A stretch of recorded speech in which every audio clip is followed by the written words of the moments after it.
Olá pessoal, bem-vindos a essa aula de estrutura de concreto. E hoje vamos falar sobre pilar de canto. O pilar de canto tem uma particularidade que nós vamos falar daqui a pouco sobre isso aí, ok? Mas a primeira coisa que temos que saber a respeito do pilar de canto é o seu formato, o seu modelo. O pilar de canto ele tem duas vigas chegando nele, transmitindo momento nas duas direções. Então ele vai ter momentos transmitidos pela viga inicial, né, na direção X e também na direção Y. Portanto, ele vai sofrer uma flexão oblíqua. Isso tem que ter um cuidado maior. A flexão oblíqua, você precisa ter um cuidado maior com esse tipo de pilar, ok? Então, como ele tem flexão nas duas direções, X e Y, né, nós vamos dimensionar então a seção desse pilar para uma direção X e uma direção Y e depois vamos mesclar isso numa seção. Então, na verdade, o pilar é dimensionado por seção, no final das contas, né? Então não é como nos pilares anteriores que você dimensiona independente direção X e direção Y. Aqui não é bem assim. Nós dimensionamos a seção para suportar essa flexão oblíqua que ele sofre. Ok? Bom, como sempre, o primeiro passo é você encontrar a esbeltez do pilar, para verificar a sua classificação, né? Se ele é curto, medianamente esbelto, ou se o pilar é esbelto. Para isso, então, nós temos que achar o lambda, que é o coeficiente que indica a esbeltez desse pilar. Encontrado essa esbeltez, eu vou verificar, então, as excentricidades que esse pilar vai ter. As excentricidades vai ter que ser calculada para uma seção topo, uma seção base, nas duas direções, né, X e Y, e também uma seção intermediária na direção X e na direção Y. Lembrando que a seção intermediária pode ser dispensada caso não haja cargas horizontais aplicadas no pilar, ok? A diferença agora é que a excentricidade inicial ela vai existir tanto na direção X quanto na direção Y, ou seja, eu vou ter excentricidades iniciais nas duas direções. Esse é um diferencial do pilar de canto também, né?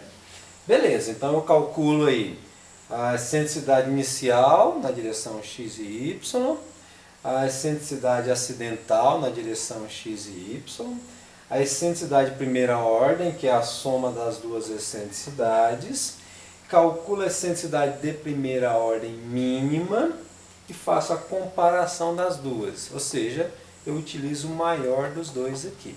Se o pilar for curto, eu paro por aqui, né? Eu pego essa excentricidade e vou calcular o momento com ela. Se ele for medianamente esbelto, eu acrescento a excentricidade de segunda ordem, ok? Para depois calcular o momento nas duas direções, né? Se o pilar for esbelto, eu acrescento a excentricidade de fluência e depois sim eu calculo o momento. Isso é feito nas duas direções, ok? Quando eu partir para a seção intermediária, eu vou ter agora a excentricidade inicial também nas duas direções, tá? Lembrando que a excentricidade inicial vai ser o maior entre esses dois aqui, ó. 0,6 da excentricidade inicial maior entre X e Y aqui, aliás, desculpa, entre topo e base aqui, e 0,4 da excentricidade menor entre topo e base. Isso para as duas direções, né? Ou 0,4 da excentricidade maior entre topo e base. Eu faço isso para X e para Y, né? Esse é diferente do anterior. O anterior eu fazia numa direção só, né? Agora nas duas direções. Depois eu acrescento também a acidental, a excentricidade de primeira ordem, né?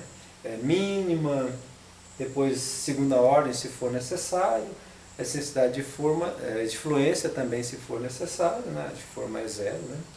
Depois calcula o momento aqui. Isso pode ser dispensado se não houver cargas horizontais aplicadas ao pilar. Ok? Depois eu vou partir então para os parâmetros de entrada na tabela. O primeiro parâmetro é o parâmetro ni.